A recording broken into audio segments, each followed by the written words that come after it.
وسلام على عباده الذين اصطفى أما بعد أعوذ بالله من الشيطان الرجيم بسم الله الرحمن الرحيم ونزعنا ما في صدورهم من غل إخوانا على سرر متقابلين سبحان ربك رب العزة عما يصفون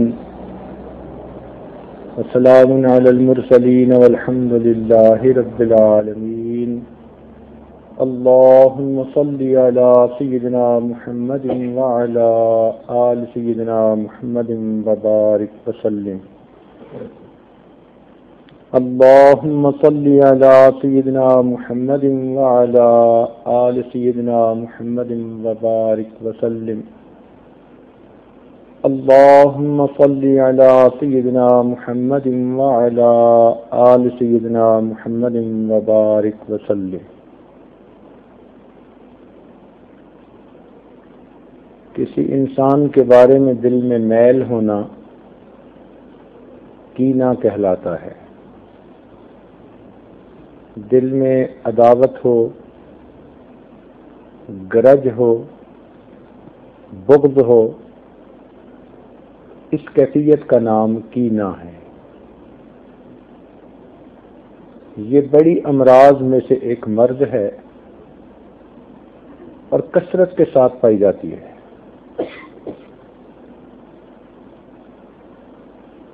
ذرا سی کسی سے اختلاف رائے ہوا یا کسی بات پہ رنجش ہوئی یا اس سے کوئی ناپسندیدہ بات سامنے آئی، دل میں اس کی برائی بیٹھ گئی. بس پھر یہ نہیں کہ اس کی برائیوں سے نفرت ہوتی ہے، انسان اس بندے سے ہی نفرت شروع کر دیتا ہے. حالانکہ برائیوں سے نفرت کرنی چاہیے، برے سے نفرت نہیں کرنی چاہیے. جیسے ہاسپٹل میں لوگ ہوتے ہیں، وہ بیماریوں سے بچاؤ کرتے ہیں مگر بیماروں کے تو قریب ہوتے ہیں. ان کو بیماریوں سے نفرت ہوتی ہے. اگر بیماروں سے نفرت ہوتی تو ان کو کیوں دوائیں دیتے، کیوں ان کی خدمت کرتے؟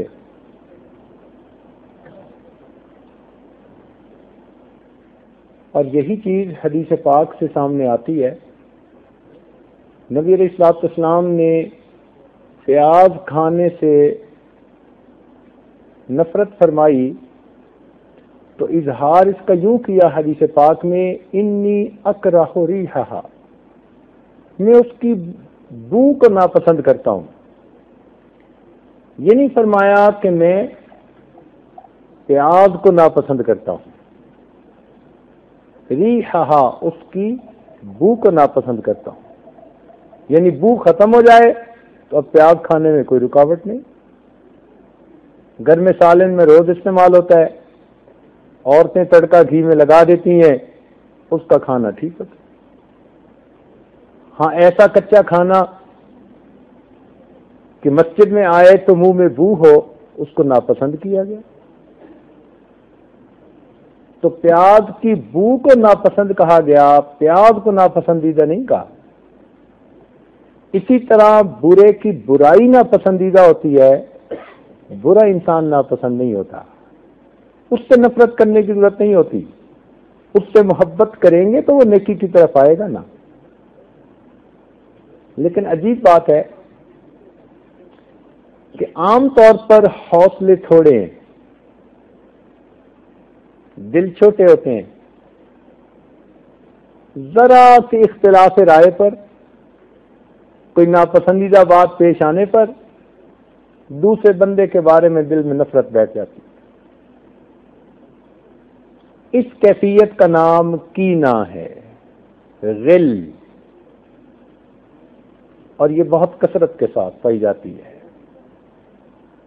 مردوں میں اور عورتوں میں دونوں میں یہ بیماری بہت کثرت کے ساتھ پائی جاتی ہے.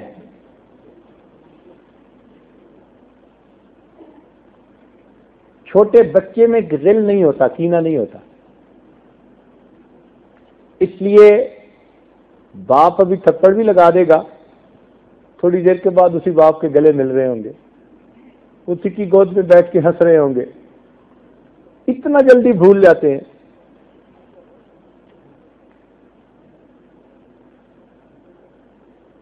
چھوٹے بچے کے دل میں غل نہیں ہوتا، کینہ نہیں ہوتا، وہ بہت جلدی بھول جاتا ہے. سالک کا سینہ ایسے ہو، کوئی برائی کا معاملہ کرے بھی تو بندہ فوراً بھول جائے، لیکن ہم تو اسے اپنی پکی میموری میں محفوظ کر لیتے ہیں، ہمیشہ کے لیے ڈیٹا بیس بنائی ہوتی ہے.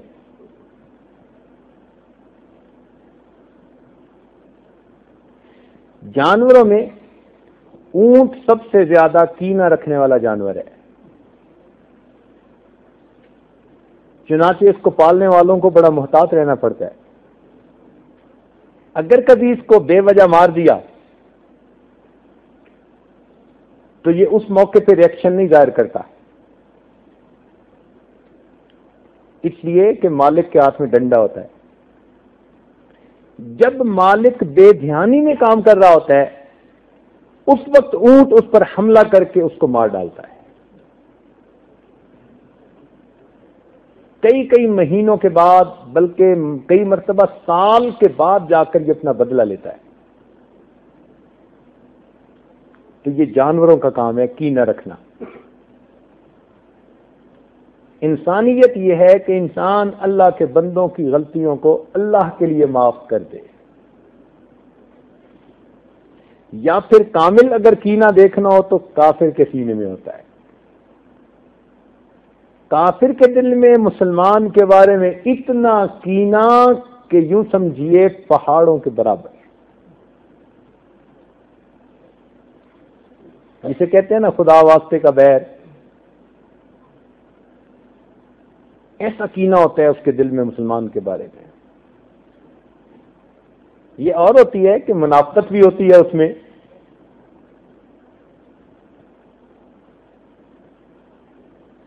He keeps smiling even if he is boiling.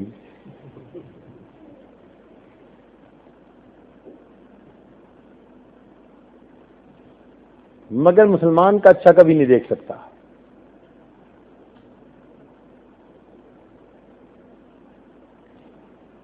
قریش مکہ کو نبی علیہ السلام کے ساتھ بڑا کینہ تھا.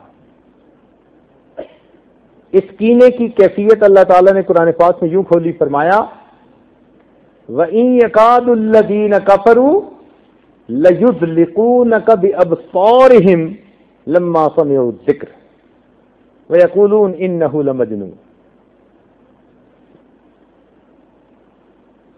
تو کافر لوگ نبی علیہ السلام کو اتنی بری نظروں سے دیکھتے تھے، اگر ان کا بس چلتا وہ اپنی نظروں سے ان کو گرا دیتے، نظر سے کسی کو ڈگا دے. ایسا کینہ تھا ان کے دل. مومن اپنے سینے کو بے کینہ رکھتا ہے، کینے سے پاک.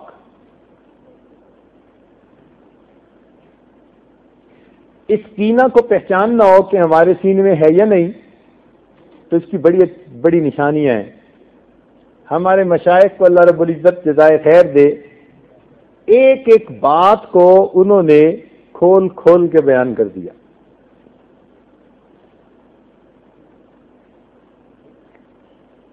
سب سے پہلی بات کہ جب کسی کی برائی ڈھونڈ کے خوشی ہو، جب کسی کی برائی ڈھونڈ کے خوشی ہو، سمجھ لو کہ دل میں اس کے بارے میں کینہ موجود ہے. جو برا لگتا ہے نا اس میں برائی ڈھونڈ کے خوشی ہوتی ہے، اور یہ کینہ رکھنے کی دلیل. بھائی کسی کی خامی ہماری خوبی نہیں بن سکتی.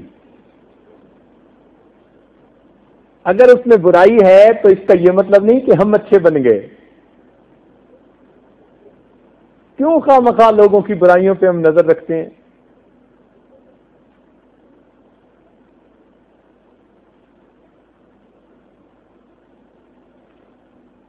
ایک بات اچھی طرح سمجھ لیجئے کہ برا آدمی وہ نہیں جو برائی کو برائی سمجھتا ہو. برا آدمی وہ نہیں جو برائی کو برائی سمجھتا ہو. برا آدمی وہ ہوتا ہے جو برائی کو برائی نہ سمجھے. جب کسی کی یہ کیفیت ہونا کہ برائی کو برائی نہیں سمجھتا، ہاں اب وہ برا آدمی ہے. جب تک انسان برائی کو برائی سمجھتا ہے وہ اچھا انسان ہے. برائی کر بیٹھنا تو کوئی اتنی بڑی بات نہیں. انسان ہے نا، بشر ہے، تو بشر میں شر تو موجود ہے ہی سے. با اس کا فا کلمہ سمجھ لینا.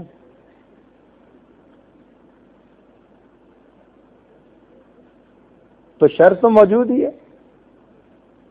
اچھے انسان سے بھی غلطی ہو سکتی ہے اور برا انسان بھی بڑے اچھے عمل کوئی کر بیٹھتا ہے.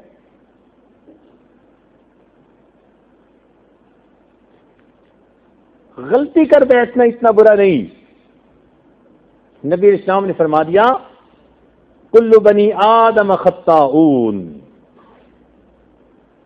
سارے بنی آدم خطا کار ہیں. ہے کوئی مائی کا لال جو سر اٹھا کے کہے کہ میں نے کوئی خطا نہیں کی؟ نہیں، کسی کی مجال نہیں دم مارے. ہماری آنکھیں جھکی ہیں، ہمارے سر نیچے ہیں، ہم خطا کار ہیں.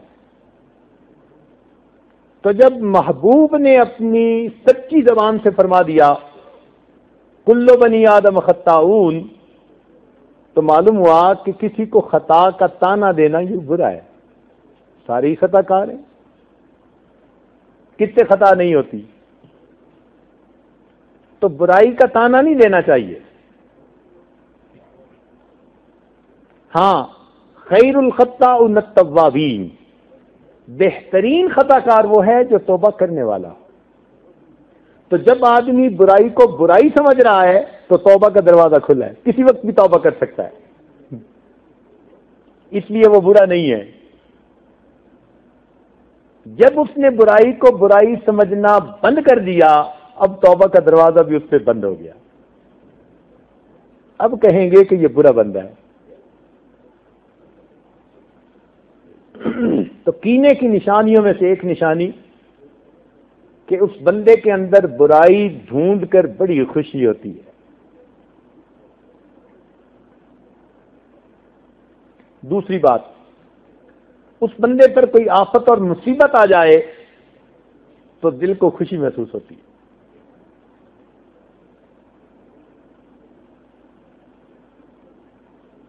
یہ کینے کی علامت ہے. مصیبت تو کسی پہ بھی آ سکتی ہے میرے بھائی، آزمائش کسی پہ آ سکتی ہے. فلا یأمن مکر اللہ الا القوم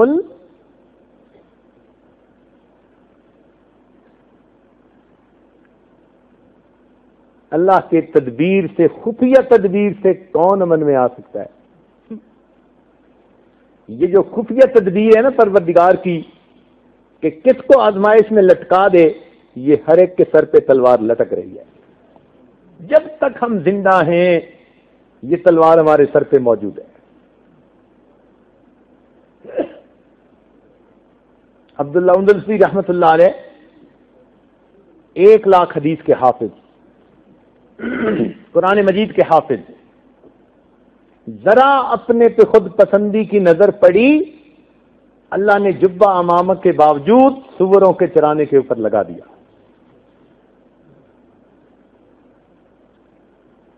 آزمائش کسی پہ بھی آ سکتی ہے، برا وقت کسی پہ بھی آ سکتا ہے.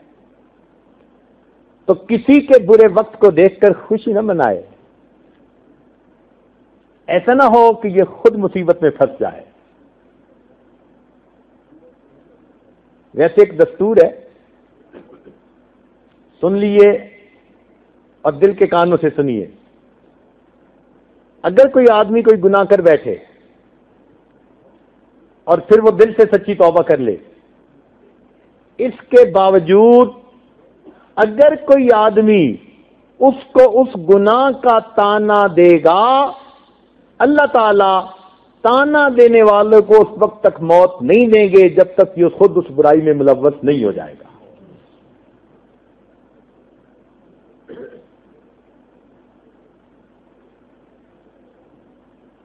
اس لیے ڈرنا چاہیے۔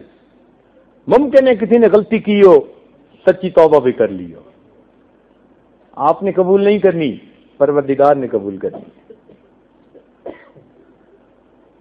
تو اس لیے کسی کو مصیبت میں دیکھ کر خوش ہونا یہ دل کے اندر کینہ ہونے کی علامت ہوتی ہے۔ بالخصوص کسی مومن کو برے وقت میں دیکھ کے خوش ہونا یہ بہت بڑی برائی ہے۔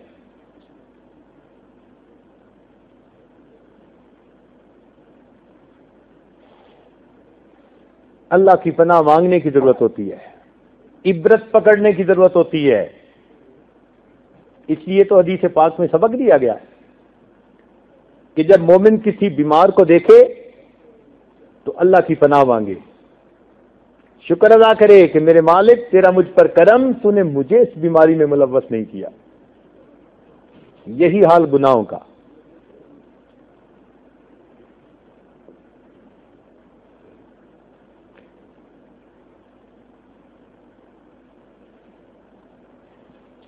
ایک تیسری علامت یہ ہے کہ آدمی اس سے اپنی زبان کو روک لیتا ہے، بند کر لیتا ہے۔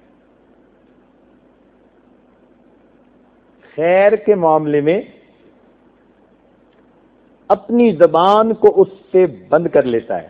مثلا اس کے سلام کا جواب دینا ہی اچھا نہیں لگتا، یا محفل میں وہ بیٹھا ہو اس کو سلام کرنا اچھا نہیں لگتا۔ نبی علیہ السلام نے تو ارشاد فرمایا افشوا السلام بینکم، کہ تم سلام کو عام کرو۔ لیکن جب دل میں کینہ ہو کسی کے بارے میں تو اس کی یہ پہچان کہ اس کو سلام کرنا اچھا نہیں لگتا، بوجھ ہوتا ہے، اور اس کے سلام کا جواب دینے کو دل نہیں چاہتا، اس کے بارے میں کوئی تعریفی خیر کی بات کرنے کو دل نہیں چاہتا۔ تو معلوم ہوا خیر کے معاملے میں زبان بند ہو جاتی ہے اور شر کے معاملے میں زبان کھل جاتی ہے۔ شر کے معاملے میں زبان کھل جاتی ہے، کہیں اس کے خلاف بات ہو رہی ہوگی نا تو یہ ضرور ہاں میں ہاں ملائے گا، ہاں تم ٹھیک کہہ رہے ہو۔ جب کوئی اس کے بارے میں رائے پوچھے گا تو کوئی نہ کوئی الٹی بات ہی سامنے سے کرے گا۔ یہ پہچان ہے، شر کے بارے میں زبان کھل جاتی ہے، خیر کے بارے میں زبان گنگ ہو جاتی ہے۔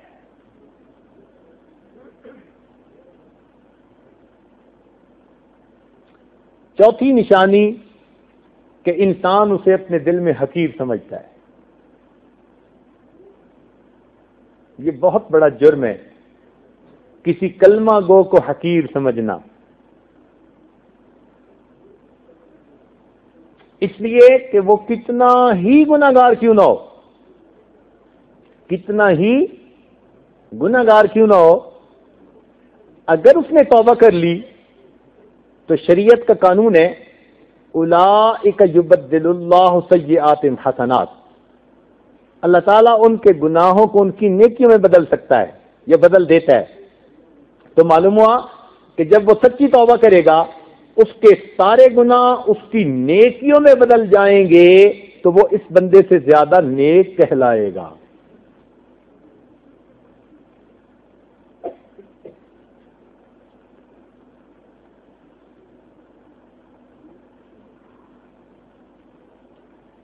بنی اسرائیل میں ایک گنہگار تھا، ایک نیکوکار تھا۔ حضرت عیسیٰ علیہ السلام کا گزر نیکوکار سے ہوا، پوچھا کہ کیا حال ہے؟ کہنے لگا بہت برا ہوں، عمر برائی میں گزر گئی، آخری وقت ہے، اللہ کی رحمت کی امید دل میں لے کر جا رہا ہوں، پلے تو میرے کچھ نہیں. اور آگے گئے، نیک سے ملاقات ہوئی، پوچھا کیا حال ہے؟ کہنے لگا کہ بس آخری وقت ہے، زندگی نیکی میں گزری ہے، بڑا اللہ کا مجھ پر یہ کرم رہا ہے. انہوں نے پوچھا بھئی کوئی آخری تمنا؟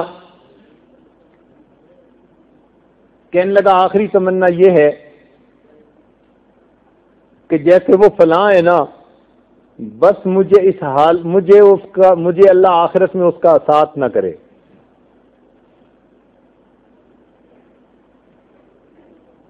بس میں ڈرتا ہوں وہ بڑا ہی خطا کار ہے، اللہ مجھے آخرت میں اس کے ساتھ اکٹھا نہ کرے.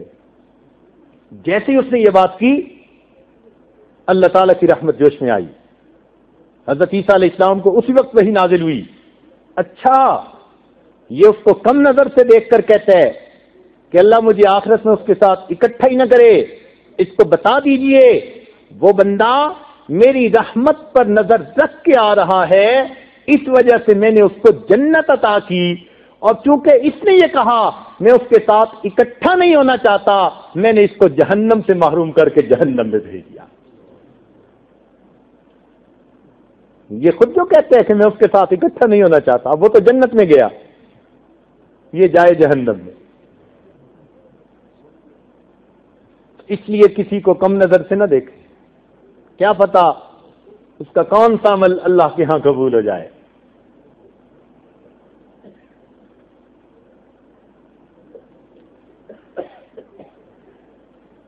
پانچویں نشانی کہ انسان اس کے راز افشا کرتا ہے اور اس کے معاملے میں جھوٹ بولتا ہے. اگر اس کے کوئی راز ہو، اصول تو یہ ہے نا شریعت کا، المجالس بالامانہ، مجلس کی بات امانت ہوتی ہے. لیکن جب دل میں کینہ آ جاتا ہے نا، تو یہ پھر اس کے راز کھولتا ہے. جب کسی کے راز کھولنے کو دل کرے، سمجھ لو کینہ موجود ہے. اور پھر بندہ راز اتنے نہیں کھولتا جتنے ہوتے ہیں، اس کو زوم کر کے کھولتا ہے.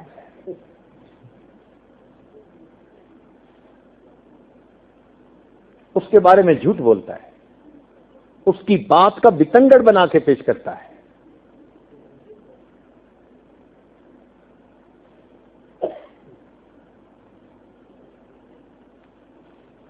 چھٹی اس کی نشانی کہ جب دل میں کسی کے بارے میں کینہ ہو تو اس کا مذاق اڑا کر خوشی ہوتی ہے. مذاق اڑا کر خوشی ہوتی ہے، ٹونٹ کر کے دل کو خوشی ہوتی ہے. یہ انسان کبھی مذاق زبان سے بھی کرتا ہے اور کبھی اشاروں سے بھی مذاق کرتا ہے. منہ کے تاثرات سے اس کا مذاق اڑاتا ہے. یہ نشانی کہ دل میں اس کے بارے میں کینہ موجود ہے. اگلی نشانی کہ اس کی غیبت کر کے یا سن کے دل کو خوشی ملتی ہے. غیبت کر کے یا غیبت سن کے دل کو خوشی ہوتی ہے.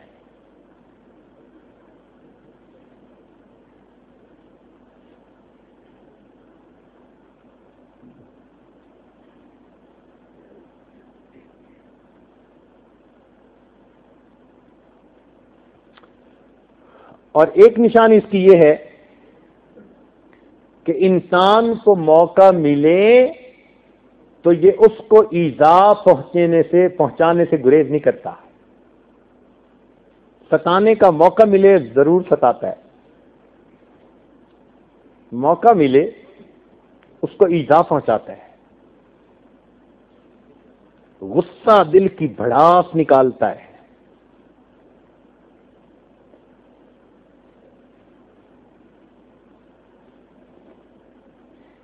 امام ربانی مجدد ثانی رحمۃ اللہ علیہ فرماتے تھے، اور عجیب بات انہوں نے کہی، فرماتے تھے کہ بہادر کی پہچان میدان جنگ میں ہوتی ہے،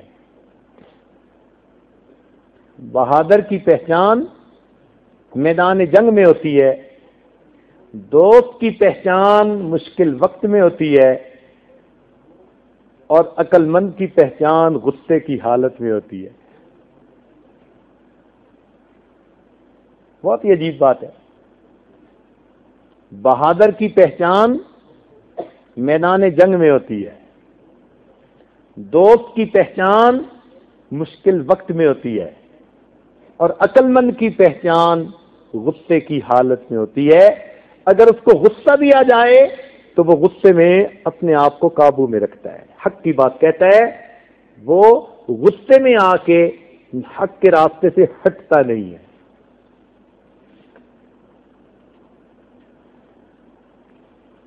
یہ غصے کا مضمون کتنا اچھا ہے۔ ہمارے بھائی سلیم صاحب آج کہنے لگے کہ رات آپ کا بیان بڑا لمبا ہو گیا، مگر شکر ہے کہ مضمون غصے کا تھا، لہذا کسی کو غصہ ہی نہیں آیا۔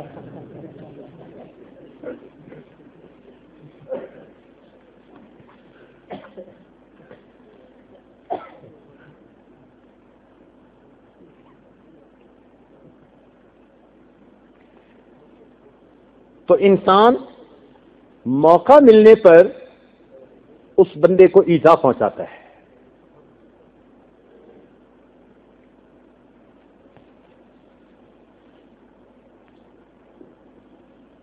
آخری اس کی پہچان کہ جس کے بارے میں دل میں کینہ ہوتا ہے، انسان اس کے معاملے میں عیب جوئی اور عیب گوئی میں لگا رہتا ہے۔ اس لیے شریعت نے عیب جوئی اور عیب گوئی کو بڑا کبیرہ گناہ بتایا۔ یہ دو علیحدہ گناہ ہیں۔ کسی میں عیب ڈھونڈنا ایک گناہ، کچھ لوگ ہوتے ہیں نا جنہوں نے خوردبین فٹ کی ہوئی ہوتی ہے، ہر ایک کے اندر برائی ڈھونڈ رہے ہوتے ہیں۔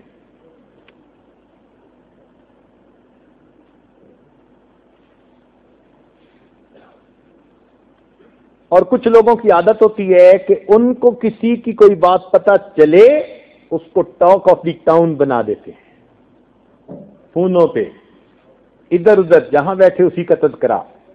تو عیب جوئی علیحدہ گناہ، عیب گوئی علیحدہ گناہ، اور کچھ لوگوں میں دونوں گناہ ہوتے ہیں۔ اس لیے اللہ تعالیٰ نے ایسے لوگوں کے لیے جہنم کی ایک وادی بنائی جس کو ویل کہتے ہیں، ویل لکل ہمزۃ لمزہ۔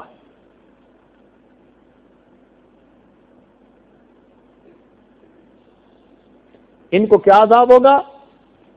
آگ کے ستون ہوں گے، اس کے ساتھ ان کو باندھا جائے گا۔ نار اللہ الموقدہ التی تطلع علی الافئدہ، اس آگ کے انگاروں میں اللہ تعالی نے آرٹیفیشل انٹیلیجنس رکھی ہوگی۔ وہ انگارے اٹھیں گے اور سیدھا اس بندے کے دل کو ٹارگٹ کریں گے، جیسے دنیا میں لیزر گائیڈڈ راکٹ ہوتا ہے نا، ٹھیک نشانے پہ جا کے فٹ ہوتا ہے۔ ان انگاروں میں اللہ نے یہ خاصیت رکھی ہوگی، نار اللہ الموقدہ التی تطلع علی الافئدہ، اس کے دل پہ آ کے وہ انگارے پڑیں گے۔ کیوں؟ یہ دنیا میں لوگوں کے دل جلاتا تھا، اب اللہ تعالیٰ جہنم میں اس کے دل کو جلائیں گے۔ اتنا برا عذاب ہوگا۔ ایک بات یاد رکھنا، پلے باندھ لینا، بیماریوں میں سب سے بری دل کی بیماری، بیماریوں میں سب سے بری دل کی بیماری، اور دل کی بیماریوں میں سب سے بری دل آزاری ہے۔ بیماریوں میں سب سے بری دل کی بیماری، اور دل کی بیماریوں میں سب سے بری دل آزاری، کسی کا دل دکھانا۔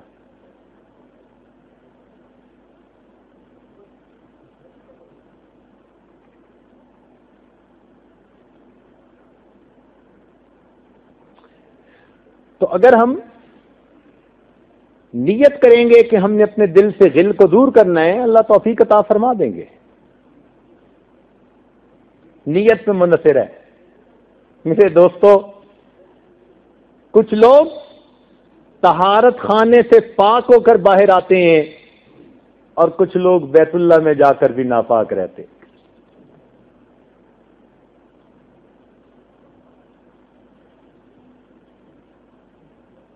یہ تو اپنے پہ منحصر ہے نا، نیت کیا ہے.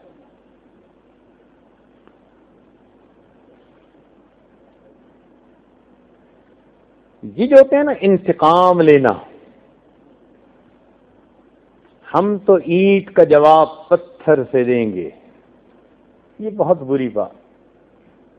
مومن ایسا نہیں کرتا. مومن میں معافی کا پہلو غالب ہوتا ہے.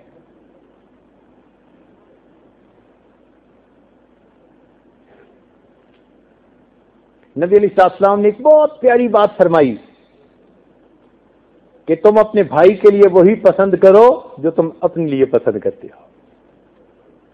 اب بتائیں، اگر ہم سے کوئی غلطی ہو جائے تو ہم کیا چاہتے ہیں کہ لوگ اس کو بھول جائیں، ہمیں معاف کر دیں، یا ہم چاہتے ہیں کہ لوگ یاد رکھیں، اپنے دلوں میں نفرت پیدا کر لیں؟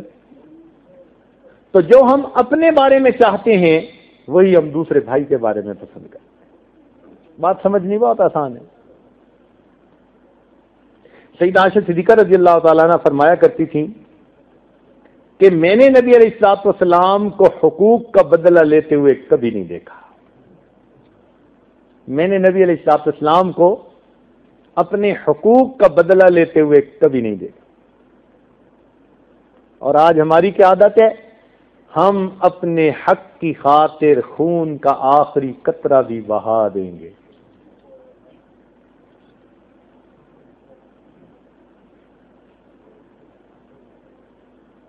نبی علیہ الصلوۃ والسلام کو فقط اس وقت غصہ آتا تھا جب حرمت الہی والی کوئی چیز کی ہتک کی جاتی تھی.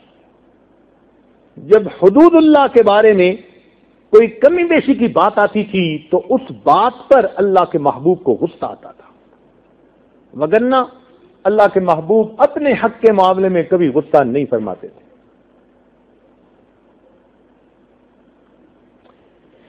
نبی علیہ السلام نے ارشاد فرمایا، اللہ تعالی نرم ہے، نرمی کو دوست رکھتا ہے. جو شخص نرمی سے محروم رہا وہ ہر نیکی سے محروم رہا. تو اللہ تعالیٰ کو نرم طبیعت کے لوگ زیادہ پسندیدہ ہیں. سیدنا معاویہ رضی اللہ عنہ فرمایا کرتے تھے کہ جب تک بدلہ لینے کا موقع نہ ملے صبر کرو، برداشت کرو. جب تک بدلہ لینے کا موقع نہ ملے تو کیا کرو؟ صبر کرو، برداشت کرو. اور جب بدلہ لینے کا موقع ملے تو پھر تم عفو درگزر اور اس کو معاف کرو. جب تک بدلہ لینے کا موقع نہ ملے تب تک صبر کرو، برداشت کرو. اور اگر تمہیں موقع مل جائے اس وقت تم اس کو معاف کر دو. معاف کرنے کی اپنی ایک لذت ہے. دوسرے کی کوتاہی، غلطی کو معاف کرنے میں ایک مزہ ہے. یہ وہی جانتے ہیں جن کو اللہ تعالیٰ نے یہ صفت عطا کی ہوتی ہے.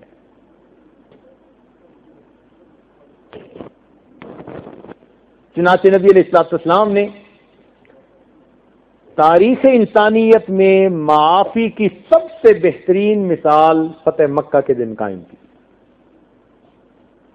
تاریخ انسانیت اس سے بہتر معافی کی اور کوئی مثال پیش نہیں کر سکتی. مکہ کے لوگ وہ تھے کہ جنہوں نے نبی علیہ الصلوۃ والسلام کو ایذا پہنچائی تھی.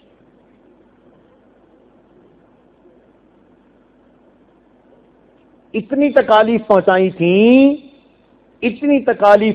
تھیں کہ نبی علیہ السلام نے فرمایا کہ موسیٰ علیہ السلام کا ابو جہل پھر بھی چھوٹا تھا، میرا فرعون ابو جہل اس سے بھی بڑا تھا.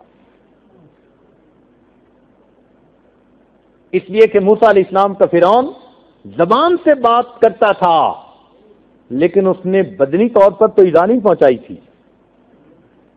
اور یہ فرعون جو مکہ کا تھا یہ تو ہاتھوں سے بھی نبی علیہ السلام کو ایذا پہنچاتا تھا. اللہ کے محبوب سجدے میں گئے, اونٹ کی اوجڑی اٹھوا کر اوپر ڈال دی. اب کتنی دیر تک سجدے کی حالت میں منو وزن کے نیچے بندہ رہے, بدبو اوپر سے, یہ کتنی تکلیف ہے ذرا اندازہ تو کر دیکھیے. بڑی تکلیف پہنچی.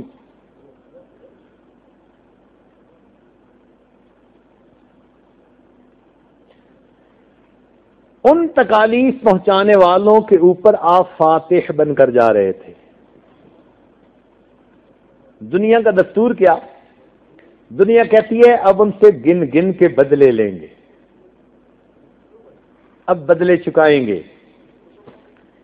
چنانچہ جب فتح مکہ کے لیے جانے لگے تو سعد بن عبادہ رضی اللہ تعالیٰ عنہ نے رجزیہ شعر پڑھ دیا, الیوم یوم الملحمہ الیوم نستحل الکعبہ.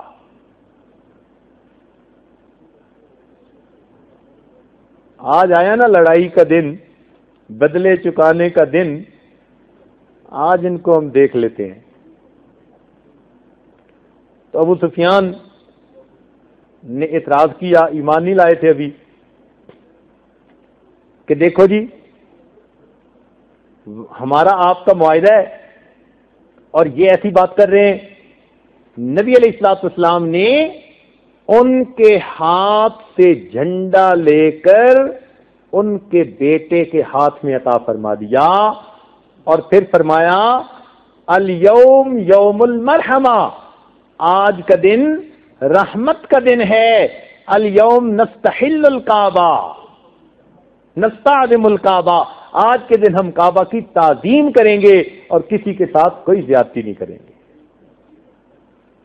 چنانچہ جب مسلمان بیت اللہ میں داخل ہوئے اور رات آئی, مکہ کی عورتیں اپنے دلوں میں 100% یقین رکھتی تھی کہ آج ہماری عزتیں پامال کی جائیں گی. ہم نے مسلمانوں کو ستایا, ان کے جوان بیٹوں کو مارا, ان کی عزتوں کو پامال کیا, ان کی عورتوں کو شہید کیا.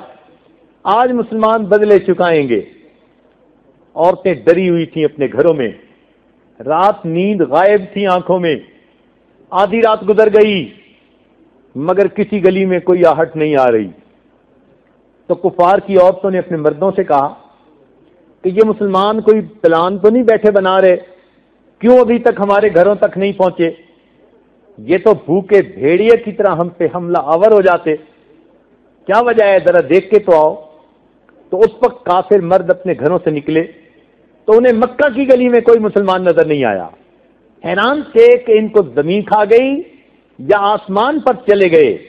لیکن جب وہ بیت اللہ میں آئے تو کیا دیکھتے ہیں, سارے کے سارے مسلمان, کوئی بیت اللہ کے طواف میں مشغول ہے, کوئی حجر اسود کو بوسے دے رہا ہے, کوئی غلاف کعبہ کو پکڑ کے دعائیں مانگ رہا ہے, اور وہاں تو دیوانوں کی دنیا ہی کچھ اور تھی. حیران ہوئے کہ یہ ہم سے بدلہ نہیں لیں گے. چنانچہ اگلا دن ہوا تو مردوں کو یہ خیال تھا کہ شاید رات کے لیے معافی دے دی گئی, دن میں بدلہ لیا جائے گا. مگر دن میں نبی علیہ الصلوۃ والسلام نے عثمان یعنی شعبانی کو بلایا. ان کے پاس چابی تھی بیت اللہ کی. نبی علیہ السلام نے فرمایا کہ چابی مجھے دو. چابی مل گئی.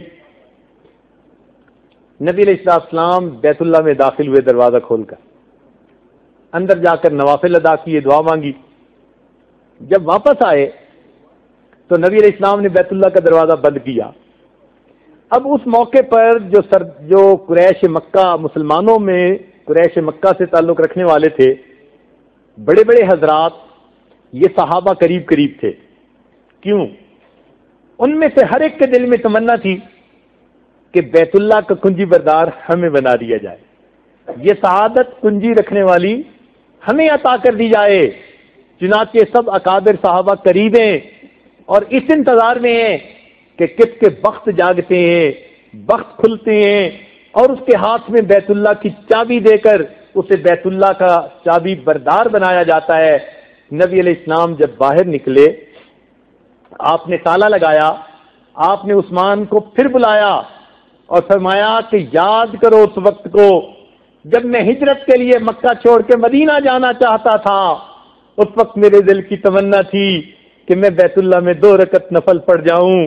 عثمان، تمہیں میں نے اسی جگہ بلایا تھا اور کہا تھا کہ مجھے چابی دے دو، میں بیت اللہ میں نفل پڑھنا چاہتا ہوں، تم نے انکار کیا تھا اور میں نے تمہیں کہا تھا عثمان آج جہاں تم کھڑے ہو ایک وقت آئے گا وہاں میں کھڑا ہوں گا، اور جہاں میں کھڑا ہوں وہاں تم کھڑے ہوگے۔ اور تم نے ناک منہ چڑھایا تھا اور کہا تھا یہ کیسے ہو سکتا ہے، میں صبر کر کے چلا گیا، عثمان میرے مالک نے میری بات کو سچا کر دکھایا، آج چابی میرے ہاتھ میں ہے، تم خالی ہاتھ میرے سامنے کھڑے ہو، مگر عثمان میں تمہارے ساتھ وہ نہیں کروں گا جو تم نے میرے ساتھ کیا تھا، میں چابی تمہارے ہاتھ میں واپس دیتا ہوں، قیامت تک تمہارے خاندان میں رہے گی اور تم سے وہی لے گا جو کوئی ظالم ہوگا۔ دنیا حیران رہ گئی، معاف کرنے کی ایسی عجیب مثال قائم کر دکھائی۔ دنیا کو عہدے ملتے ہیں، حکومت ملتی ہے، وہ اپنے قریب والوں کو نوازنے کی کوشش کرتے ہیں۔ اللہ کے محبوب بھی یہ چابی کسی صحابی کو دے سکتے تھے، مگر نہیں، معافی سے نہیں کہتے، معافی اسے کہتے ہیں کہ برائی کے جواب میں اس کے ساتھ اچھائی کا سلوک کیا جائے۔ تو اللہ کے محبوب نے معاف کر دینے کی بہترین مثال قائم کی۔ چنانچہ قریش مکہ کو بلا کر پوچھا آج تم مجھ سے کیا توقع کرتے ہو؟ قریش مکہ نے کہا اخی کریم و نبی کریم، ہم کیا بات کریں، بس ہماری زبان سے آج یہی لفظ نکلتے ہیں، آپ بھائی بھی ہیں تو بڑے کریم ہیں اور اگر نبی بھی ہیں تو بڑے قریب ہیں۔ آپ نے فرمایا اچھا، جب تم نے یہ بات مان لی میں وہی کروں گا جو کریم کرتے ہیں۔ میرے بھائی یوسف علیہ السلام نے اپنے بھائیوں کی غلطیوں کو معاف کر کے کہہ دیا تھا لا تثریب علیکم اليوم، آج میں بھی تمہیں کہہ دیتا ہوں لا تثریب علیکم اليوم اذهبوا انتم الطلقاء، جاؤ سب کو میں نے معاف کر دی۔ تاریخ انسانیت نے ایسی عظیم معافی کی مثال شاید کبھی نہیں دیکھی ہوگی۔ تو نبی علیہ الصلوۃ والسلام کا تو خلق ایسا تھا، جانی دشمنوں کو معاف فرما دیا، اور ہم معمولی معمولی چھوٹی چھوٹی باتوں کو معاف نہیں کر پاتے، اور نبی علیہ الصلوۃ والسلام کی محبت اور عشق کے دعوے کرتے پھرتے ہیں۔ تو یاد رکھیے کہ ہمیں یہ جو معاف کر دینے والا خلق ہے یہ اپنے اندر پیدا کرنا چاہیے۔ حدیث پاک میں آیا جو انسان جتنا جلدی دوسروں کی کوتاہیوں کو معاف کر دے گا اللہ تعالیٰ قیامت کے دن اس کی کوتاہیوں کو اتنا ہی جلدی معاف فرما دے گا۔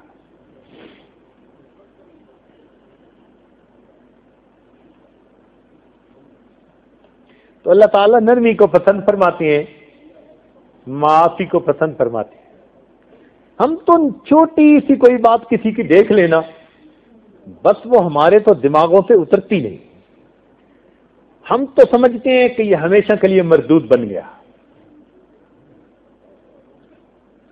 شکر ہے اللہ تعالیٰ نے معافی کا معاملہ اپنے ہاتھ میں رکھا ہے، بندوں کے ہاتھ میں دے دیتا تو پتہ نہیں کیا بن جاتا۔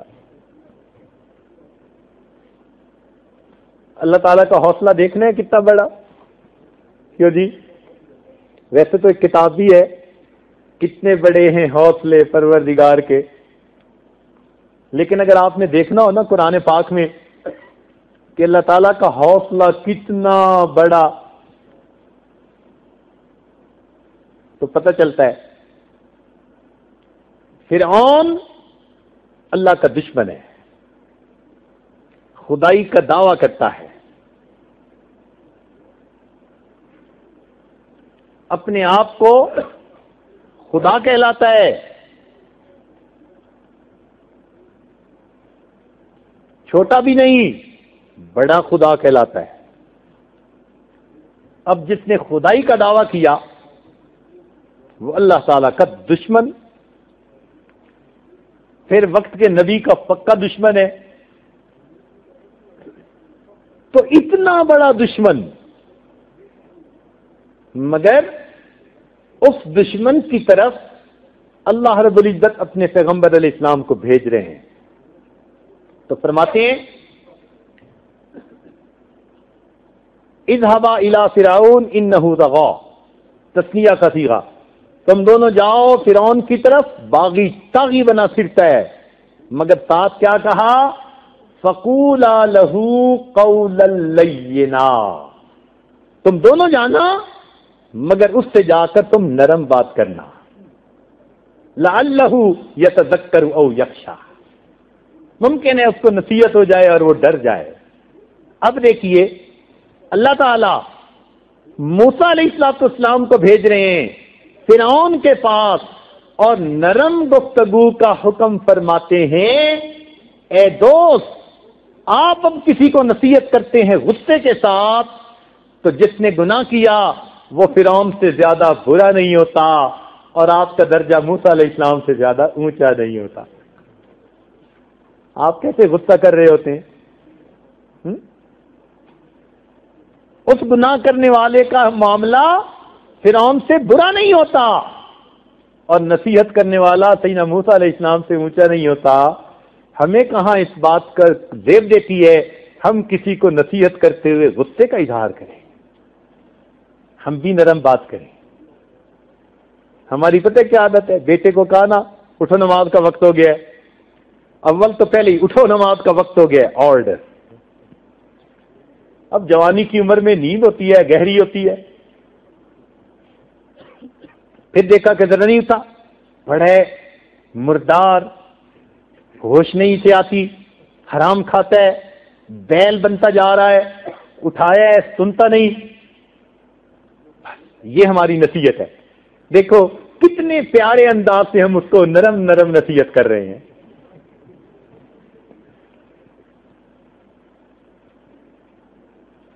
اللہ تعالیٰ حضرت موسیٰ علیہ السلام کو بھیج رہے ہیں فرعون کے پاس اور نرم گفتگو کا حکم فرماتے ہیں. ہم اپنے بیٹے سے بات کر رہے ہوتے ہیں اور دیکھو کیسی جلی کٹی سنا رہے ہوتے ہیں. تو اللہ تعالیٰ نرمی کو پسند فرماتے ہیں. اللہ والوں کے اندر یہ خلق موجود ہوتا ہے. قرآن میں کچھ اللہ والوں کا تذکرہ ہے جن کو اصحاب کہف کہا گیا، غار والے، اللہ والے تھے. انہم فتیۃ آمنوا بربہم وزدناہم ہدی، نوجوانوں کی جماعت تھی. اللہ تعالیٰ نے سینوں کو ہدایت سے بھر دیا تھا. اللہ کے پسندیدہ بندے. اب ان کا خلق قرآن مجید نے بتایا کہ جب کئی سو سال کے بعد اللہ تعالیٰ نے ان کو اپنی قدرت سے جگا دیا اور انہوں نے ایک بندے کو بھیجنا تھا کہ جاؤ کھانا لے کے آؤ، تو اس کو ایک نصیحت کی. جو امیر تھا ان کا کہنے لگا جاؤ ایک تو فَلْيَنْظُرْ أَيُّهَا أَزْكَىٰ طَعَامًا، یہ دیکھنا کہ کون سا کھانا پاکیزہ ہے. یہ اولیاء کی صفت ہوتی ہے کہ وہ کھانے میں دیکھتے ہیں حلال ہے یا حرام، پاکیزہ ہے یا نہیں. باجید بستامی رحمۃ اللہ ایک مرید کے پاس پہنچے، کہنے لگا حضرت میں نے دم میں آٹا گوندھ کے روٹی بنائی. فرمایا یہ مت بتاؤ، یہ بتاؤ کہ حلال طریقے سے پیسہ آیا تھا یا نہیں آیا تھا. تمہارے زمزم سے گوندنے سے کیا فرق پڑتا ہے؟ تو پہلی بات کیا کہی اصحاب کہف نے کہ یہ دیکھنا کہ کون سا کھانا پاکیزہ ہے. یہ اولیاء کی صفت. اور دوسری بات کیا فرمائی؟ وَلْيَتَلَطَّفْ. وَلْيَتَلَطَّفْ یہ وہ لفظ ہے جو پورے قرآن مجید کا سب سے زیادہ درمیانی سینٹرل لفظ ہے. اس لیے قرآن مجید میں بسا اوقات موٹا لکھا ہوتا ہے. موٹا سینٹرل آئیڈیا قرآن مجید کا کیا؟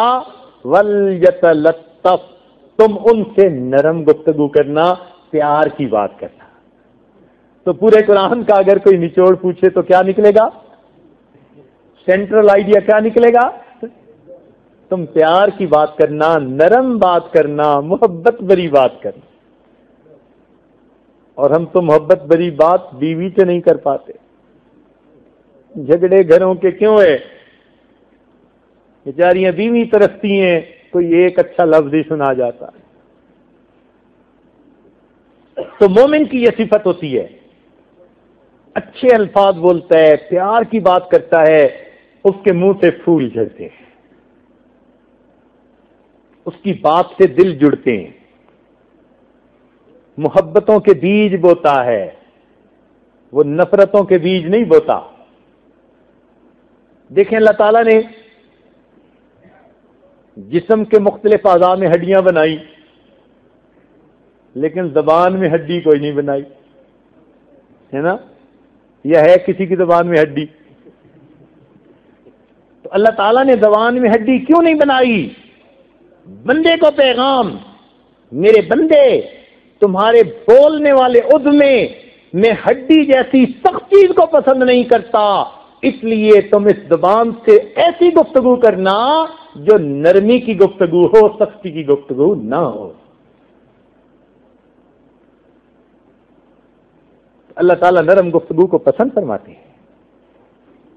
یہی حدیث پاک میں بتایا گیا کہ جو شخص نرمی سے محروم رہا وہ ہر نیکی سے محروم رہا.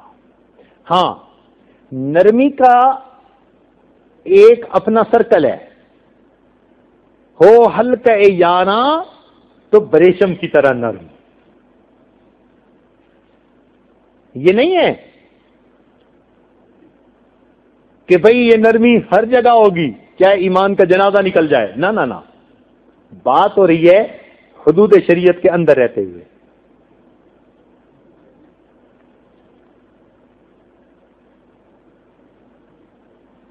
ہو ہلکے یاراں تو بریشم کی طرح نرم، رزم حق و باطل ہو تو فولاد ہے مومن. تو جو سختی کے ہیں وہ اپنے مواقع ہیں، نرمی کے اپنے مواقع ہیں. ہم جو باتیں کر رہے ہیں نا، گھر کی، دوستوں کی، محفل کی، ہم مومنوں کے معاشرے کے درمیان کی باتیں کر رہے ہیں، جہاں ریشم کی طرح نرم ہونا چاہیے اور وہاں آگ کی طرح ہم گرم ہوتے ہیں.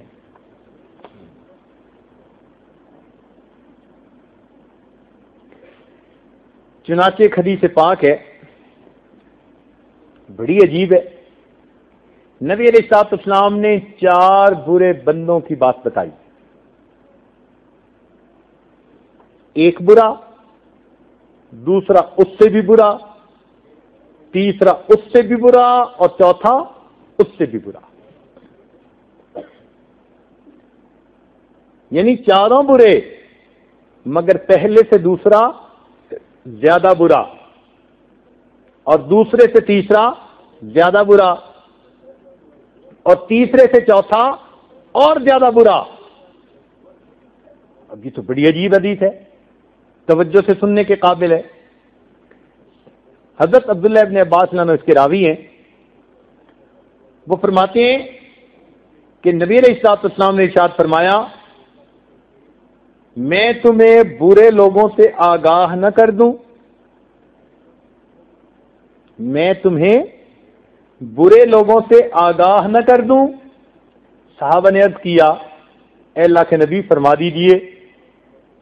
تو نبی علیہ السلام نے فرمایا کہ برا بندہ وہ ہے جو اکیلا کھائے، جو اکیلا کھائے، اپنے غلام کو، ماتحت کو کوڑے سے مارے اور بخشش کو روکے. 3 باتیں بتائیں. پہلی بات، اکیلا کھائے، یعنی اپنے کھانے کی تو فکر ہو، دوسرے اہل خانہ کی، بچوں کی کوئی پرواہ نہ کرے. یہ بندے کی برائیوں میں سے ایک بڑی برائی. اور دوسری بات کہ اپنے ماتحتوں پہ بہت زیادہ سخت گیر ہو، کوڑے سے مارے. اور تیسری بات کہ دوسروں کو عطا کرنے کی بجائے بخشش کو روک لے. پیسے کے خرچ کرنے کے معاملے میں کنجوس مکھی چوس ہو. کنجوس کو مکھی چوس کیوں کہتے ہیں؟ کہ اس کے سالن میں مکھی گر گئی تھی، اس نے نکالی تو چوس کے پھینکی.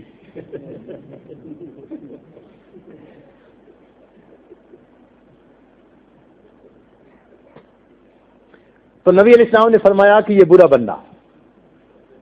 یہ سن کر صحابہ کرام چپ ہو گئے.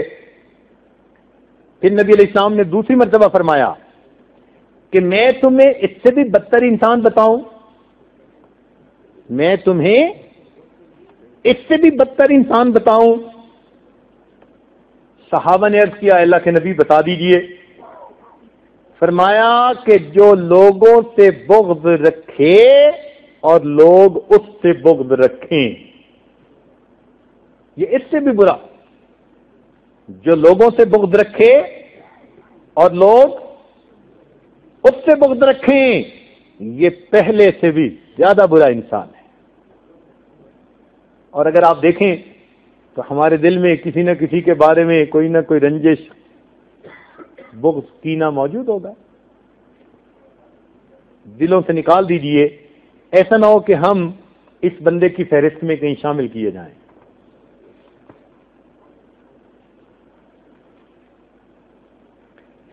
صحابہ کرام یہ سننے کے بعد خاموش ہو گئے.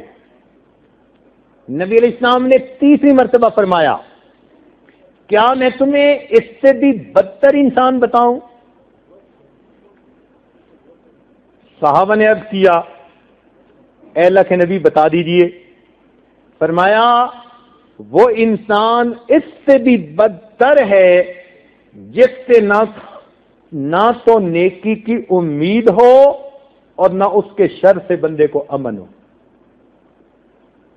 جس سے نہ تو نیکی کی کوئی امید ہو اور نہ اس کے شر سے کوئی امن ہو، یہ اس سے بھی زیادہ برا ہے. اب یہ سن کے تو صحابہ کرام سہم ہی گئے. پھر نبی علیہ السلام نے چوتھی مرتبہ فرمایا کیا میں تمہیں اس سے بھی بدترین انسان کے بارے میں بتاؤں؟ صحابہ کرام نے کہا اللہ کے نبی بتا دیجئے. نبی علیہ السلام نے فرمایا اس سے بھی بدترین انسان وہ ہے جو کسی کی لغزش سے درگزر نہ کرے اور کسی کی معذرت کو قبول نہ کرے.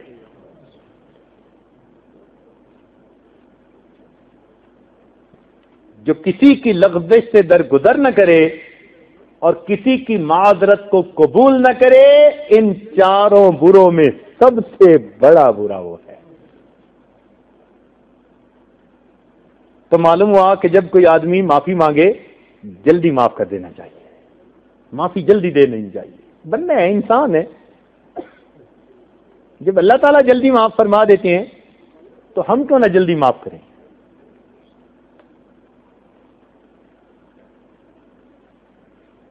تو اس حدیث پاک کے مضمون کو اپنے ذہن میں جما لیجیے. تو پھر دوسروں کی غلطیوں کو انسان جلدی معاف کرنے کا عادی بن جائے گا.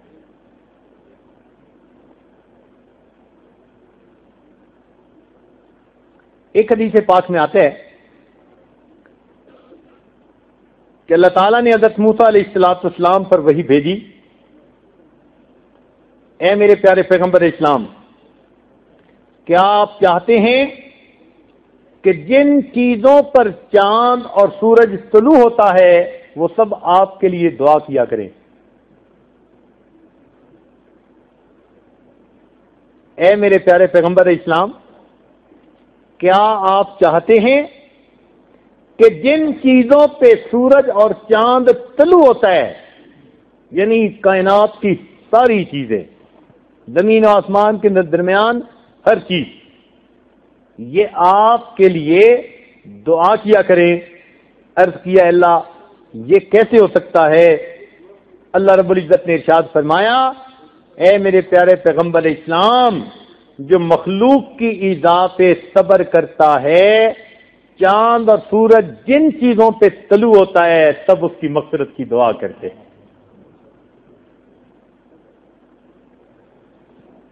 تو اس لیے دوسرے کی تکلیف پر انسان صبر کر لے، معاف کر دے، اپنے دل میں اس کے بارے میں کینہ نہ رکھے. انتقام کی خواہش دل میں رہنا، کینہ. اور بھائیوں کو تو جلدی معاف کر دینا چاہیے. آج کل بھائیوں سے ہی سب سے پہلے پھڈا، سب سے پہلا بھائیوں کے درمیان. دیکھیں بھائی بالآخر بھائی ہوتے ہیں. افسوس سے کہنا پڑتا ہے ہم مسلمان معاشرے میں بھائیوں میں جو محبت ہونی چاہیے وہ نہیں ہوتی. دوستی بنانا ہو تو بھائی کو بنائیے. یہ وہ رشتے ہیں جن کو جوڑنے کا اللہ نے حکم دیا. تو ان کو جوڑنے کا آسان طریقہ کہ بھائی بھائی بن کر رہیں کہ لوگوں کو ایک دوسرے کے دوست نظر آئیں. اور آج تو بھائی بھائی سے بات کرنا پسند نہیں کرتا، ایک دوسرے کے گھر کی پکی ہوئی چیزوں کو کھانا پسند نہیں کرتے. بیویاں سبق پڑھاتی ہیں، اس نے کچھ پڑھا نہ دیا ہو.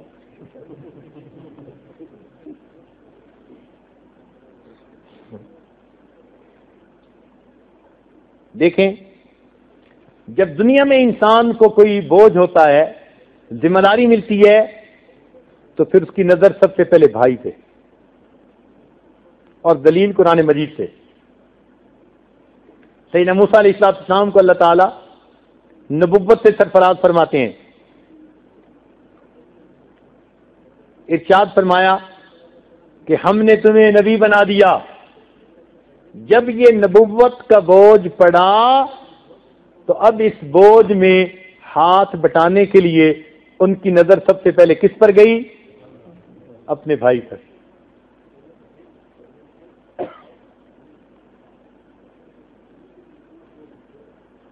وَاجْعَلْ لِي وَزِيرًا مِّنْ أَهْلِي هَارُونَ أَخِي، بھائی کو کہا. اور یہی قیامت کے دن ہوگا کہ قیامت کے دن بندے پہ جب مصیبت بنے گی تو سب سے پہلے یوم یفر المرء من، ماں باپ سے پہلے کس کا نام؟ بھائی کا نام. بھائی کام آتا ہے، بھائی کا رشتہ پہلے بتایا گیا. تو جب دینی بھائی ہو یا خونی بھائی ہو، اس بھائی کے قصور کو جلدی معاف کر دینا چاہیے. یہاں ایک علمی نکتہ علماء کے لیے، طلباء کے لیے، کہ حضرت یوسف علیہ السلام جب قید سے نکلے تو انہوں نے اللہ کا شکر ادا کیا. حضرت یوسف علیہ السلام جب قید سے نکلے، جیل سے نکلے، تو انہوں نے اللہ تعالی کا شکر ادا کیا. لیکن جب کنویں کی جیل سے نکلے تو پھر شکر ادا کرنے کا تذکرہ کہیں نہیں. مفسرین نے نکتہ لکھا اگر اس وقت وہ شکر کے الفاظ کہتے تو دوسرے لفظوں میں اپنے بھائیوں کا شکوہ کر رہے ہوتے. انہوں نے بھائیوں کی غلطی پہ پردہ ڈال دیا اور شکریہ کو واضح الفاظ میں بیان نہیں فرمایا.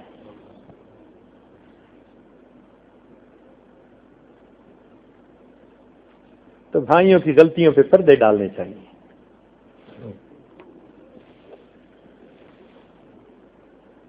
حدیث پاک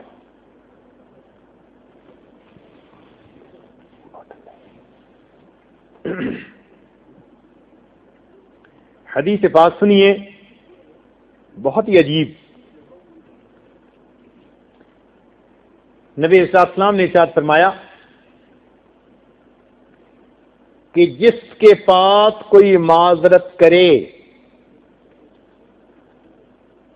بہت توجہ سے سنیے گا، جس کے پاس کوئی معذرت کرے حق پہ ہو یا باطل پہ، جس کے پاس کوئی معذرت کرے وہ حق پہ ہو یا باطل پہ، جھوٹا الزام لگے یا سچا الزام لگے، اس نے گناہ کیا ہو یا نہ کیا ہو، وہ حق پہ ہو یا باطل پہ ہو. نبی علیہ السلام نے ارشاد فرمایا جس کے پاس کوئی معذرت کرے حق پہ ہو یا باطل پہ، اور پھر دوسرا اس کی معذرت قبول نہ کرے تو اس بندے کو حوض کوثر پہ آنا نصیب نہیں ہوگا.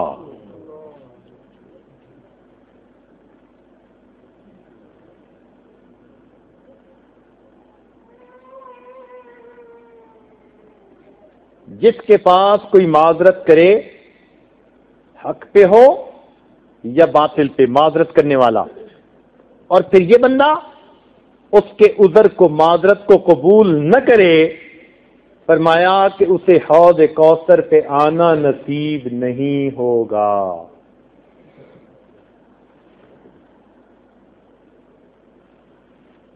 تو اپنے دل کو مومنوں کے لیے نرم کر لیجئے، اپنے دل کو مومنوں کے لیے نرم کر لیجئے، ایمان والوں کو اللہ کے لیے معاف کر دیا کیجئے۔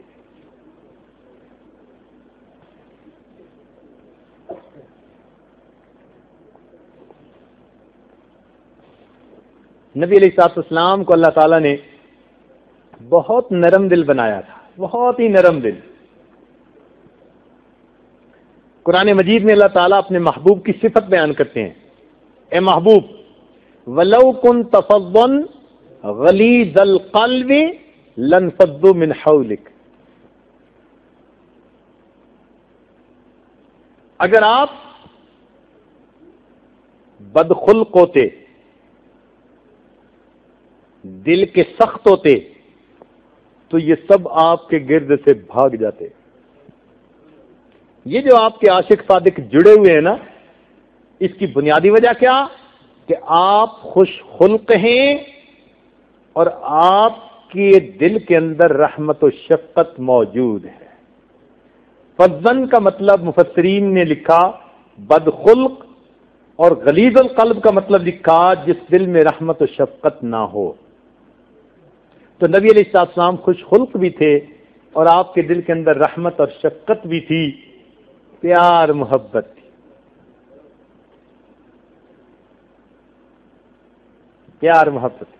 چنانچہ ایک مرتبہ سیدہ صدیقہ رضی اللہ عنہا کسی بات پہ غصے میں آ گئی، تو حدیث پاک میں آتا ہے نبی علیہ السلام نے ان کا کان پکڑ کر پیار سے یوں ملا۔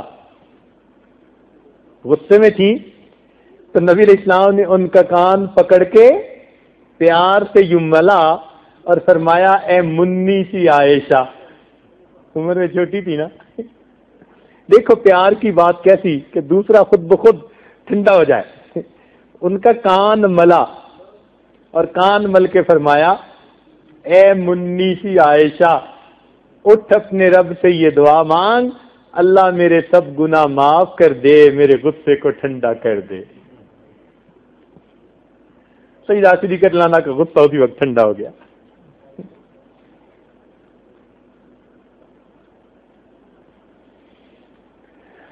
معافی کی ایک اور مثال ذرا سنیے، بڑی اہم ہے اور دل کے کانوں سے سنیے۔ جب منافقین نے سیدہ عائشہ صدیقہ رضی اللہ عنہا پر بہتان لگایا، بہتان مبین لگایا، پورے شہر کے اندر یہ بات عام کر دی کہ ام المومنین سے فلاں فلاں گناہ سرزد ہوا، اور اتنا ایک نے دوسرے کی بات ملا کر کی کہ شہر کے دوسرے لوگوں نے اس بات کو مان لیا۔ It became talk of the town. ایسے وقت میں نبی علیہ الصلوۃ والسلام بہت ہی زیادہ رنجیدہ، بہت زیادہ غمزدہ۔ پورا واقعہ اس وقت سنانا مقصد نہیں، اشارہ کرنا مقصد ہے۔ آپ نے خاموشی اختیار کر لی۔ سیدہ عائشہ صدیقہ رضی اللہ تعالیٰ عنہ فرماتی ہیں میں بیمار ہو گئی تھی سفر سے آ کے، مجھے پتہ ہی نہ چلا کہ یہ کیا ہو رہا ہے۔ بہرحال ایک صحابیہ کے ذریعے سے پتہ چلا، تب میں نے آ کے نبی علیہ الصلوۃ والسلام کے انداز مبارک کو دیکھا، آپ سلام کرتے اور خاموشی سے بیٹھ جاتے۔ وہ جو محبت کی نظر پہلے ملتی تھی اب وہ مجھے نہیں مل رہی تھی، تو مجھ سے تو یہ گھڑی برداشت نہ ہوئی، اور میں اس وقت نبی علیہ الصلوۃ والسلام سے اجازت لینے گئی کہ آپ مجھے اجازت دیں میں اپنے ماں باپ کے گھر چلی جاؤں۔ حدیث سے پتہ چلتا ہے کہ بچی پہ جب بھی مصیبت بنتی ہے اسے ماں اور باپ یاد آ جاتے ہیں، ماں باپ کا گھر یاد آیا کرتا ہے۔ نبی اسلام نے اجازت دے دی۔ فرماتی ہیں میں اپنے والد کے گھر آ گئی، میں نے دیکھا میری والدہ رو رو کر آنکھیں ان کی سرخ ہو چکی، اور اپنے والد کو دیکھا سیدنا صدیق اکبر چارپائی پر بیٹھے اللہ کا قرآن پڑھ رہے تھے، آنکھوں سے آنسو جاری تھے۔ وہ ماں باپ تھے، بیٹی کے بارے میں ایسی باتیں تھیں سارے شہر میں، تو ان کے دل پہ کیا گزر رہی ہوگی۔ تو سیدنا صدیق اکبر نے اس وقت قرآن مجید کو اپنا غمخوار بنایا، بیٹھے اللہ کا قرآن پڑھ رہے تھے، قرآن مجید ہی ہمارے دکھ درد کا ساتھی ہے۔ چنانچہ سیدہ صدیق لانا گھر تشریف لے گئیں۔ جب انہوں نے ماں باپ کو بھی روتے ہوئے دیکھا تو دل میں خیال آیا اللہ کے محبوب بھی مجھ سے خفا ہیں، ماں باپ بھی بہت زیادہ اس وقت آزردہ اور دکھی دل ہیں، اب میں کیا کروں؟ چلو میں اپنے پروردگار کے سامنے فریاد کرتی ہوں۔ فرماتی ہیں کہ میں نے مصلی لیا، گھر کے کونے کی طرف چلی گئی، میری والدہ پیچھے دیکھنے آئی کہ کہیں میری بیٹی اس وقت میں کوئی انتہائی قدم نہ اٹھا لے، کیا کرنے جا رہی ہے۔ میں نے مصلی بچھایا اور مصلی بچھا کر میں نے سجدے میں جا کر اللہ رب العزت سے دعا کرنی شروع کر دی، اے مالک، ہائی کورٹ مجھ سے ناراض ہو گئی، اب میں سپریم کورٹ میں اپنا مقدمہ پیش کرنے حاضر ہوئی ہوں، اب میں فریاد پیش کرنے حاضر ہوئی ہوں۔ میرے مولا، ایک وقت تھا کہ یوسف علیہ السلام پہ بہتان لگا تھا، آپ نے معصوم بچے سے اس کی پاک دامنی کی گواہی دلوائی تھی۔ اللہ، بی بی مریم پہ بہتان لگا تھا، چھوٹے بچے کی زبان پہ گواہی دلوا دی تھی، آج تیرے محبوب کی محبوبہ پہ بہتان لگا ہے، اللہ وہ تیرے سامنے فریاد کرتی ہے، میرے لیے بھی کوئی ایسی سبیل نکال دیجئے تاکہ میری بھی برات واضح ہو جائے۔ وہ فرماتی ہیں میں تو سوچتی تھی کہ اللہ تعالیٰ اپنے محبوب کو خواب میں بتا دیں گے یا کوئی اور ایسی بات پیش آ جائے گی، مگر اسی دوران اللہ کے محبوب جو ہے وہ ہمارے گھر تشریف لائے۔ اس واقعے کو میں چھوٹا کر رہا ہوں، گھر تشریف لائے، انہوں نے جب دیکھا میری والدہ بھی رو رہی ہیں، میرے والد بھی قرآن پڑھتے ہوئے رو رہے ہیں، اور میں سجدے میں پڑھ کے رو رہی تھی، اللہ کے محبوب چارپائی پر بیٹھ گئے اور مجھے آواز دی۔ آواز سن کر میں اسی وقت اٹھی کہ مجھے آقا کی خدمت میں حاضر ہونا ضروری تھا۔ میں آئی اور چارپائی پر آپ کے قریب بیٹھ گئی۔ اللہ کے محبوب نے نہایت پیار سے مجھے ایک بات کہی، یہ بات فرمائی، عائشہ، اللہ رب العزت گناہوں کو معاف کرنے والے ہیں، اگر تجھ سے کوئی خطا ہوئی ہے تو معافی مانگ لے تاکہ اللہ تعالیٰ گناہوں کو معاف فرما دے۔ اب ذرا توجہ فرمائیے کہ جس شخص کے اہل خانہ پر اتنا بڑا بہتان لگے وہ کیا اتنے پیار سے بیٹھ کے نصیحت کرتا ہے؟ نصیحت کا انداز جو اصل بتانا مقصد تھا، ہم ہوتے تو ہم پتہ نہیں کیسے تفتیش کرتے، پتہ نہیں کیا کیا کرتے، یا اس سے پہلے فیصلے ہی نہیں دے دیتے۔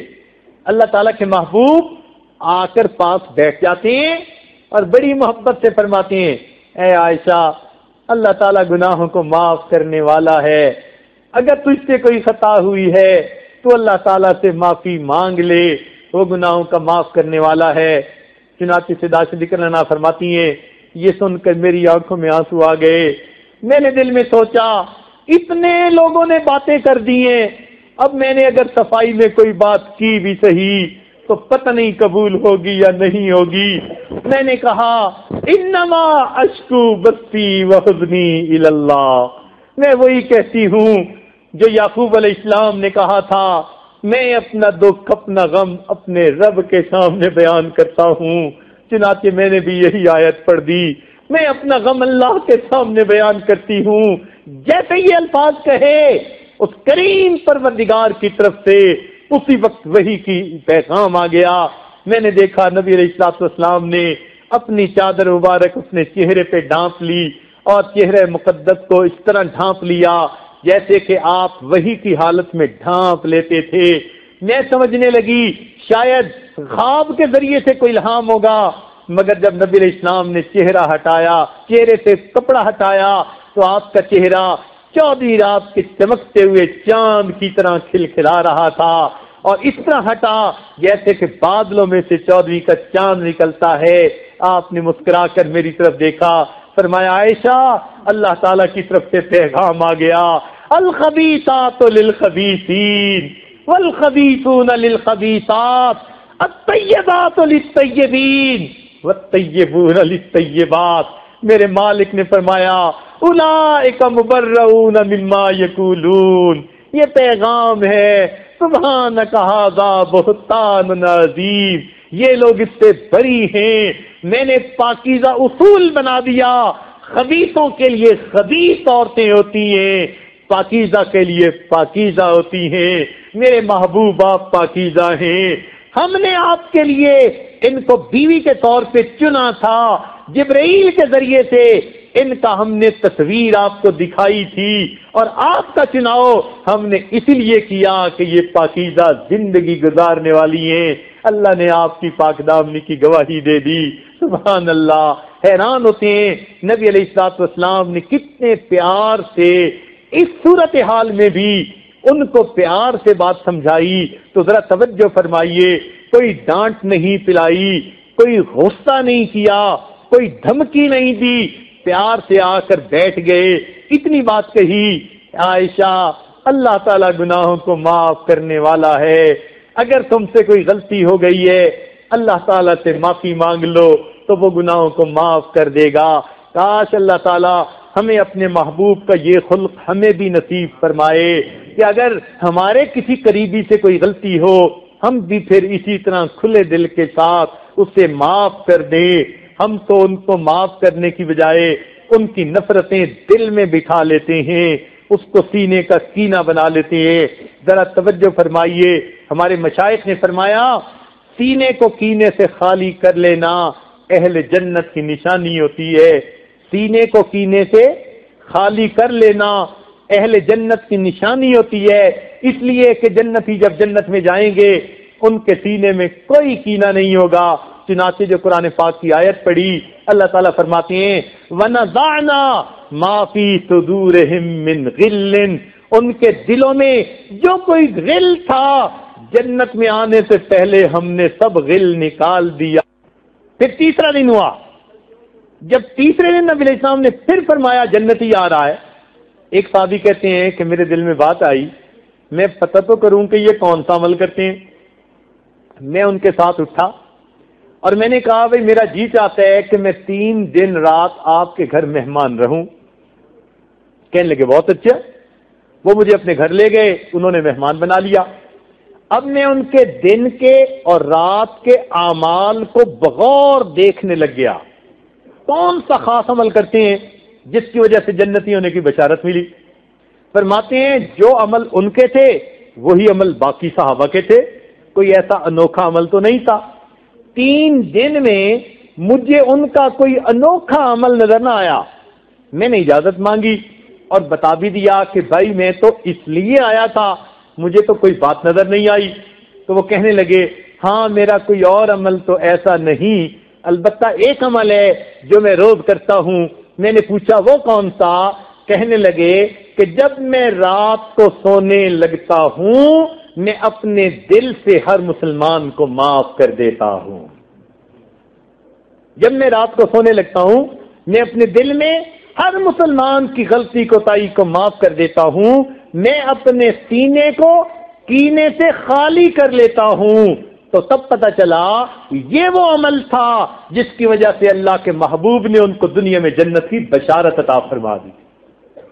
کیا اس عمل کو ہم اپنا سکتے ہیں کہ ہم بھی رات کو سوتے ہوئے ہر مومن کے بارے میں جو کوئی دل میں رنجش ہو اس رنجش کو دل سے معاف کر دیا کرے, سینے کو بے کینہ کر لیا کرے.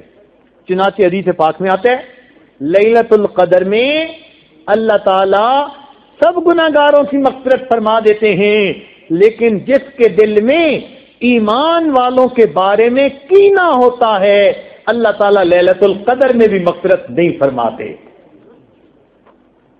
لہذا یہ آواز مردوں اور اگر عورتوں تک جا رہی ہے تو آپ حضرات کی خدمت میں گزارش ہے آج اس محفل میں اٹھنے سے پہلے دل میں جس کسی مومن کے بارے میں جو بھی رنجش ہے اللہ کے لیے اس رنجش کو معاف کر دیجئے تاکہ لیلۃ القدر میں بخشش کے مستحق بن جائیے.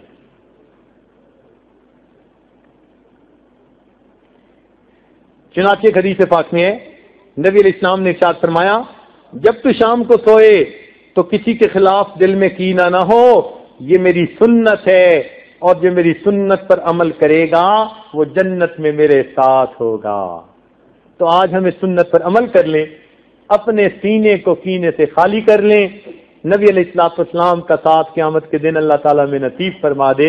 ہمارے مشائخ نے فرمایا کفرست دست در طریقت ما کینہ داشتن، یہ جو ہمارا طریقت اور سلوک کا راستہ ہے نا، اس میں دل میں کینہ رکھنا دل میں کفر رکھنے کی مانند ہے۔ کفر است در طریقت ما کینہ داشتن آئینے ماست سینہ چو آئینہ داشتن، اس طریقت کے راستے میں سینے میں کینہ رکھنا کفر رکھنے کی مانند برا ہے، اور میرا آئین تو یہ ہے کہ اپنے سینے کو آئینے کی طرح چمکتا ہوا بنا لیجیے۔ تو دل سے ہم کینے کو دور کر دیں تو ہمارا سینہ آئینہ بن جائے گا، اور یہی ذکر و سلوک کا بنیادی مقصد ہے۔ پروردگار عالم ہمیں اس کینے والے گناہ سے بچنے کی توفیق عطا فرما دے۔ وآخر دعوانا ان الحمد للہ رب العالمین۔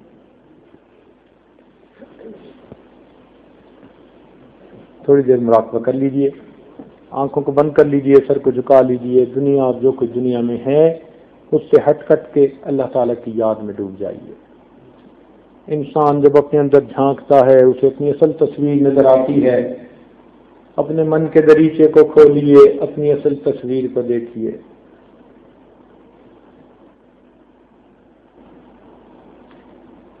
لا الہ الا اللہ محمد رسول اللہ، دعا کیجیے۔ سبحان ربی العلی الوہاب، اللہم صلی علی سیدنا محمد وعلی آل سیدنا محمد وبارک وسلم۔ ربنا ظلمنا انفسنا وان لم تغفر لنا وترحمنا لنکونن من الخاسرین۔ اے مالک، ہم آپ کے عاجز مسکین بندے ہیں، ہمارے گناہوں کو معاف فرما، ہماری خطاؤں سے درگزر فرما، ہمارے سینے سے کینے کو دور فرما، ہمارے دلوں سے میل کو دور فرما۔ اللہ، ہم اب تک کیسی زندگی گزارتے پھر رہے ہیں، اے اللہ ہمیں انسانیت نصیب فرما۔ اے اللہ، ہم جانوروں کی طرح زندگی گزارتے پھر رہے ہیں، اللہ ہمیں صحیح معنوں میں انسان بنا۔ ہمارے سینے سے غل کو دور فرما، کینے کو دور فرما، حسد کو دور فرما، تکبر اور عجب کو دور فرما۔ اے مالک، ان باطنی بیماریوں سے شفا عطا فرما۔ اے مالک، ہماری ان دعاؤں کو اپنی رحمت سے قبول فرما۔ رب کریم، ہمارے سینے کو آئینے کی طرح چمکا دیجیے، ہمارے اوپر رحمت کی نظر فرما دیجیے۔ اے اللہ، آپ تو شب قدر میں بھی اس بندے کی مغفرت نہیں کرتے جس کے سینہ میں کینہ ہو۔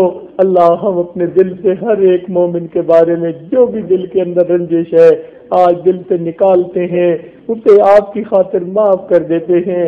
اے مالک، اس کے بدلے آپ ہمیں معاف فرما دیجیے۔ اے اللہ، اس کے بدلے آپ ہمیں معاف فرما دیجیے۔ ہماری بدخلقی کو خلق میں بدل دیجیے، ہماری برائیوں کو اچھائیوں میں تبدیل فرما دیجیے، ہمارے اوپر رحمت کی نظر فرما دیجیے۔ اللہ، ہم آپ کے در پر سائل بن کے آئے بیٹھے ہیں۔